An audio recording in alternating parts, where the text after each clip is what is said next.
a heated topic that Angry Joe and many other Alpha Omega Sin and the other guys were really going in on these guys for. Mm-hmm.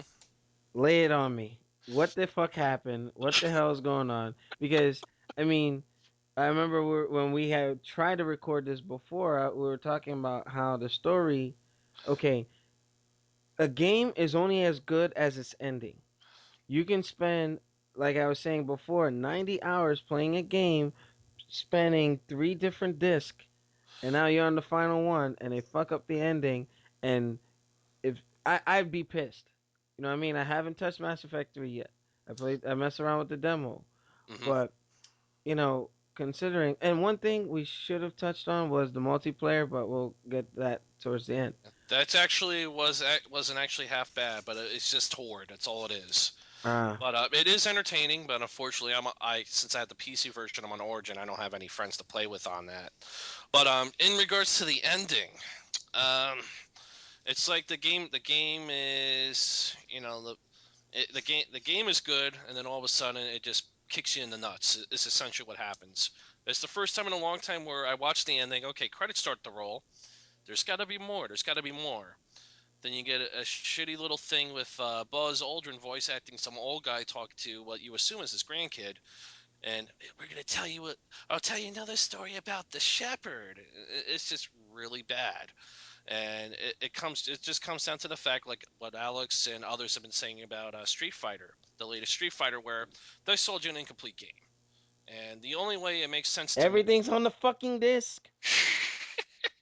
Actually, they didn't put this on the disc because I believe it was their intention the whole time, not necessarily Bioware's, but EA's and their puppets at the top of Bioware, where there's actually online rumors or people posting that the head writer took full control over the ending and didn't let anyone else put input in, which I think is partially true. I think they developed this whole game, and at some point along the line, they either always intended for it to end here, and they intended for there to be DLC to explain everything, or they wrote out the full game, and someone decided that they were going to break it up and just sell it. It's the whole thing's just a straight up mess, It's and it's greed.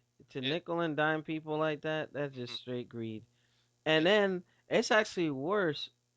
Actually, it's worse for Mass Effect as opposed to what was happening with Street Fighter Cross Tekken. You're going to make people pay for a definitive ending. That shit better be free. it It better be freaking free because I mean, if it's legitimate DLC, if it's more missions or side missions or in between stories, that's fine. But to hold off an ending, imagine going to a fucking movie theater. You're watching the new Terminator Salvation or whatever, or when that was out, and right before Arnold Schwarzenegger pops up, in the CG format. Oh, those of you that don't have premium tickets have to leave the theater right now. Are you fucking serious? You know what I mean? And then, I mean, Mass Effect with the story when Anomaly and I were playing through 1 and 2, and my favorite moment when that prisoner was getting his ass whooped in Mass Effect 2. I mean, all of that goes up the wayside. The game, honestly, the saga to me is only as good as its ending. And all the negative things I've been hearing and seeing, on your knees has shown me the ending, or the different variations when we were at his house. Red, I'm green, or like, blue, Alex? What's your favorite color? Pick one. Those are your choices. and I'm partially colorblind, so I'm just like, Oh, so red it is then? Okay. that's the color I hate most. But yeah, I mean, considering that I know Demizzle, I wish he was here on the podcast to discuss this.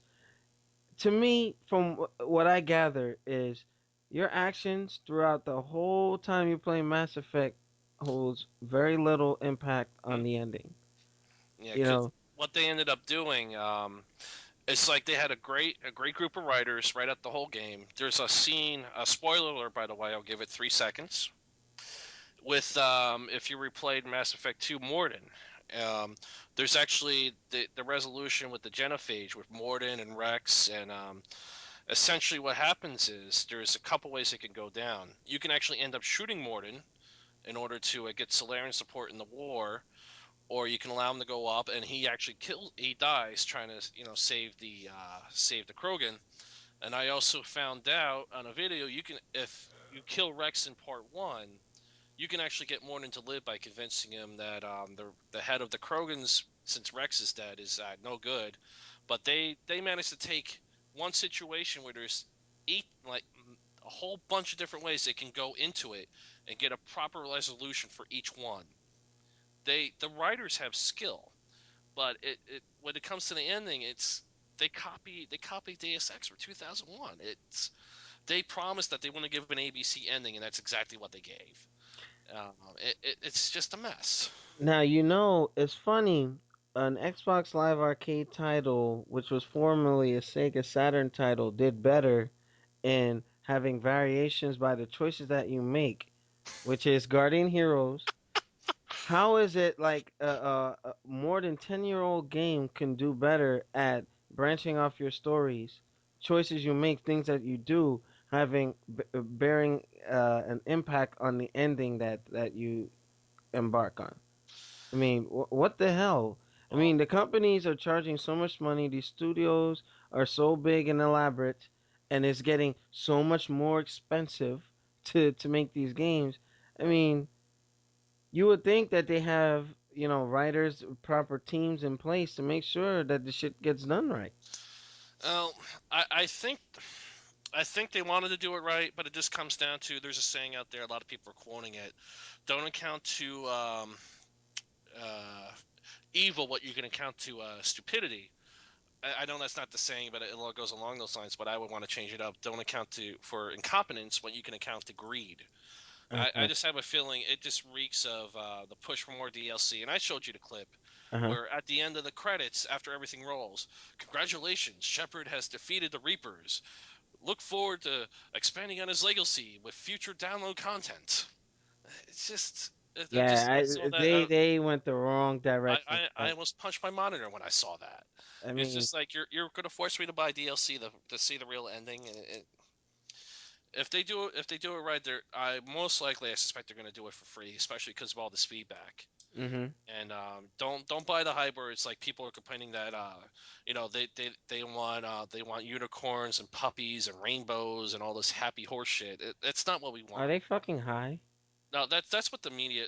It's just what the media does. They like to spin it because they're up EA and Bioware's ass because they want the exclusive previews, and every preview that was released launch day, only one of them briefly mentioned that the ending was not good, and they didn't even go into detail on it. And it's just like I lost all respect for gaming media because of how improperly they reported on this, and they just like to trash the fans at large by saying they don't get why this is that and the other thing, and if they change it, they're going to violate artistic integrity. But and they're saying there's no precedent for that, but there is. Bethesda changed the ending to Fallout 3 with DLC Mhm. due to a much smaller turnout. And if you even want to go further back, it's been done in literature for years. And the sample everyone's quoting is the author, Sir Conan Doyle, brought Sherlock Holmes back from the dead after one of his books. So people do change based on fan feedback, customer feedback, Eh, and they want eh, to claim this is art, but at the end, it's not real art. If the EA execs were starving artists, I might buy into that argument. mhm. But they're delivering a product that we want. If we're not satisfied, we're going to let you know. Yeah, and then And they're gonna try to find a way to please the fans, just like when in Street Fighter, Goken was said to have been killed off. Even in the Unan comics, you see blood spatter with the Beyond Heaven sign on the wall, smeared on the wall with his blood. And all of a sudden, they reconned the story and brought him back to life. Reconned the story and brought Charlie back to life. So where's the artistic integrity there? exactly, So it's just they're trying to cater that well they need to cater to the fans, and if they're trying to hold their guns and have too much pride, puff up their chests and say we're not going to change it because of artistic integrity. we're going to Hey, walk away with our money. That's what it comes down to. you We can don't go have to no you could go to your nearest GameStop, trade the game in, and call it a day. exactly. and So, don't buy any more of their crap. all right. So, any final words on the Mass Effect? Keep an eye out for more news on it. Like I said earlier, they're making an announcement in April regards to the ending. They've been rather vague with their response in saying it's a vocal minority, which is garbage. On the website, 90,000 people, or 90, 80 something thousand out of 90 said they hated the ending. And This statistic, what, 91% of the fan feedback is negative towards the ending. exactly. And if you Metacritic actually had to nuke a bunch of profiles because there were over 1,000 negative reviews to 80 positive at one point. And granted, every major reviewer, they're looking EA's asshole, gave it a 9 out of 10 and whatnot, which I don't think it deserves that high. But these game magazines love to give out too high ratings, in my opinion. And like to give blowjobs too. Apparently, All right, nMo fans. Sometimes I go back into my old Alexlexus stuff and gets a little raw, we but need, we like more angry Alex. But that's all we got for you on this particular topic. If you want to get involved in these podcasts, I already had 5 people send me requests, so I know that this is working out really well. And those of you, I'm also doing a giveaway. We're gonna be going to Comic Con again this year, and this time I'm here, so I'll be giving out more passes. So we have unlimited access as a media company. So if you want to be involved, stay tuned, subscribe, and just be on the lookout for more announcements on Comic Con 2012. So, without further ado, this is the end of this episode. We'll see you next time on the NMO podcast show.